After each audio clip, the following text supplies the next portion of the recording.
Maayong hapon sa tanan ug mao kini ang kahimtang sa atong panahon. Mas nikusog pa ang bagyong ining ug naa na kini sa usa ka tropical storm category ug ganihang alas 10 sa buntag gi-estimate kini nga nahimutang sa 725 kilometers sa silangang bahin sa Kasiguran, Aurora. Aduna kini gikusgong hangin nga 75 kilometers per hour ug pag-unos nga maabot og 90 kilometers per hour. Galihok kini sa direksyon na west-northwest sa gipaspason na 15 kilometers per hour. Signal number 1 ang ipasaka karon sa mga probinsya sa Batanes, Cagayan, lakip ng Babuyan Group of Islands, Isabela, Kalinga ug Apayao. Sa mosunod na 24 ka oras, gi-expect nato na mas mukusog pa ang bagyo ug mahimong usa ka severe tropical storm. Ug tungod sa epekto aning bagyo ug ang habagat, ang tibok Visayas nakasinati gihapon og madag-umong kalangitan ug mga katag-katag na pag-ulan, pagpandungdong ug kilat.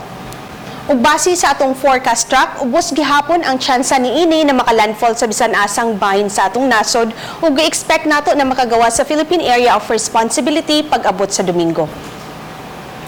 Kahimtang sa atong hangin ug kadagatan, naatay gale warning sa eastern portion sa Visayas, lakip na niana ang Northern Samar, Eastern Samar ug Leyte. Then adunay kusog na pagbalud sa kadagatan ug wave height na posibleng maabot og 4.5 meters.